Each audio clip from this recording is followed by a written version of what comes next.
Hi all, welcome to Research with Ria. Sometimes, do you find it difficult to craft an academic or formal email? Or you not getting any response for your emails? So here in this video, we will discuss some academic or formal email writing tips.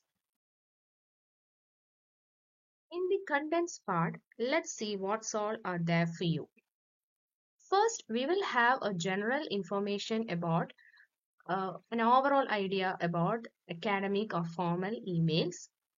Then we will go specifically into each part of it, starting with the most important one, the subject line, followed by salutation, that is how you address the receiver. Then we will go to the structure of the email, the body of the email, then conclusion and email closing parts, then some miscellaneous tips specifically for you. General information part, let's see what's there for you. It is use official email address if you have one to maintain the professionalism and not to end up your email in the spam folder of the receiver. Try not to send bulk emails, be specific.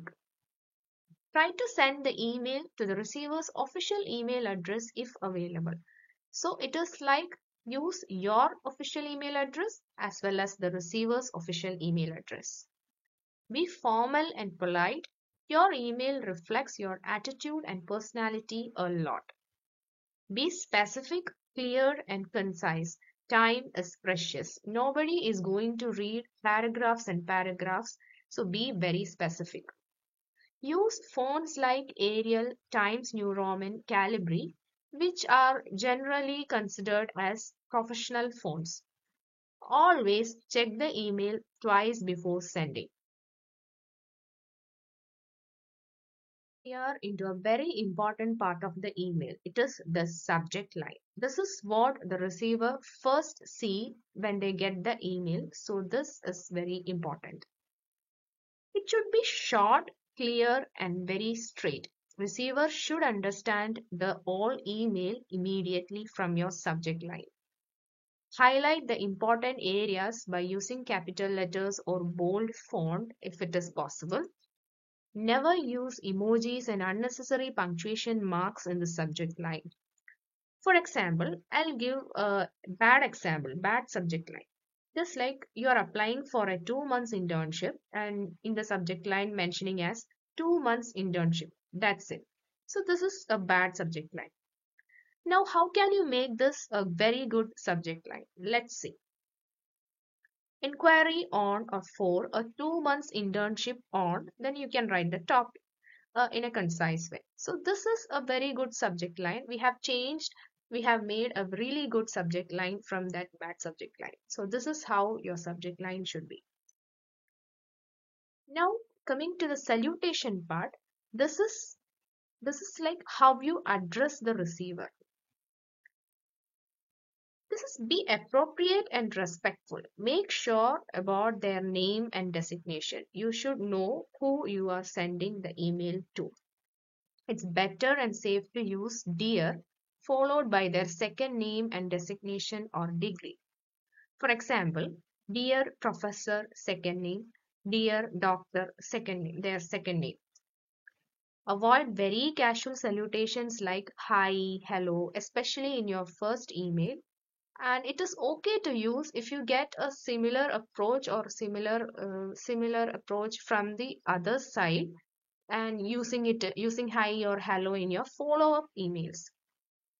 But if you are addressing to a position instead of a person, it is appropriate to use respected instead of dear. By position, what I mean is a company or a position there like director, principal, team leader, etc. There you can use respected, like example, respected director, respected principal, etc. Also, use a comma after the salutation. In the case of salutation, there is confusion due to several cultural norms too. In an international context, the above mentioned format fits the best. But for some regions like India or the Middle East, maybe some find it disrespectful to see dear and their name as such because we are used to the custom of calling sir and ma'am. Now, this is subjective and open to your choice. I personally prefer dear plus degree or designation plus their second name in all contexts instead of dear plus respected plus sir or ma'am, especially in your first email, other than you are mentioning a position or an entity. Now, coming to the body of the email, the structure of the email. The body of the email can be divided into three important parts. It is three paragraphs. In the first paragraph, it is the introduction. There, you introduce yourself briefly, who you are, what you are, your area of work or subject in 2 to 3 sentences. So about the purpose of this email in 1 or 2 sentences. For example, you can write like I am so and so, currently pursuing or working as so and so at so and so, your institution or your college, like that.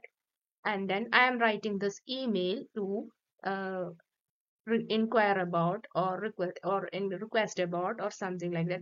Just two or in 1 or 2 sentences, just brief it what this all email is about. In the second paragraph, there you explain the purpose of the email in detail. There also, though I mentioned detail, be short, clear, and to the point, and use a language which is academic or strictly professional. Don't use shorthands and all. Try to be very like professional in tone. Give all the necessary information like names, dates, requirements, etc. Do not confuse or exhaust the reader with long paragraphs. Limit these paragraphs to 8 to 12 sentences if possible. If you can limit it less than 8, the best. In the third paragraph, conclude your email with a good sentence. For example, hoping to hear from you at the earliest of your convenience. Kindly do the needful. Also mention if you have attached any links or documents like CV, resume, files, websites, etc. In the third paragraph. Now coming to the conclusion and email closing part. End by thank you, with thanks and regards, with regards if your subject is a person, or yours sincerely if your subject is a position. That is, if you are mentioning to a person, you can use the first three ones. And if it is of a position, by what I mean is director, office, team, etc., you can use yours sincerely. And end with your name and designation. Prepare a signature to use for every email in Gmail. In Gmail, here I have given the picture in the toolbox at the down of it.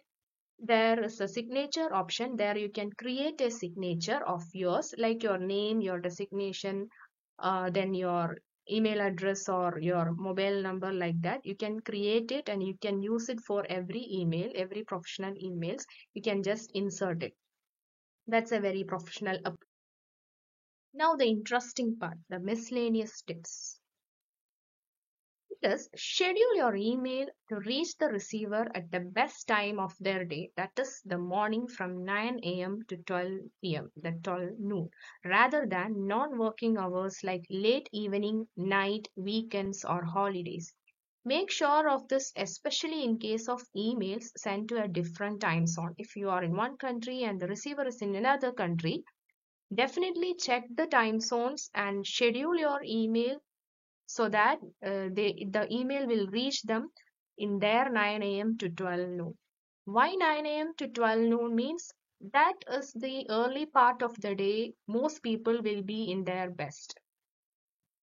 Then you can make use of AI softwares. This is a sort of debatable, but I feel like you can make use of AI softwares like ChatGPT, Bard, etc. for refining your email, but please avoid completely relying on them.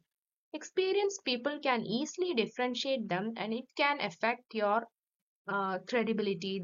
Because your emails, especially the first email and all, it reflects your personality, so they will get an idea if it is like too generic or AI generated, and also you can refine it, but don't completely depend on them. Don't ask ChatGPT to write an email for so and so to so and so and all. Now, in case you want to do bulk emailing, use the BCC function instead of the CC function. In the space for sending your putting your the email address there, you can see BCC and CC. So that uh, why I say BCC means, if you use BCC, the receivers don't come to know that it is a bulk email. Again, I personally believe that personalized email is the best, but in some cases, if the situation demands and you have to send multiple emails, then try to use BCC. In BCC, which is blind carbon copy, the email receivers do not let to know the other receivers. That is, if you are sending an email to 5 people with the BCC function, those 5 peoples don't know each other. But if you are using the CC function, which is carbon copy, all the receivers come to know each other. In case of bulk emailing, structure the salutation part wisely. You cannot mention all the names, but it should be wisely formulated, like dear members, dear teachers and students, dear scholars, etc. Also, avoid salutation which are too generic, like greetings of the day, greetings, dear everyone. These sounds unprofessional and looks like spam or promotional emails, which you often get in the email promotional emails. Limit the number of recipients to maximum 25 or 50 at a time in case of bulk email, to avoid ending up the email in receiver's spam folder. 25 to 50 is like in a day. Thank you so much. And here you can ask your queries in the comment section, and also stay tuned for more academic videos and make sure to subscribe. Thank you.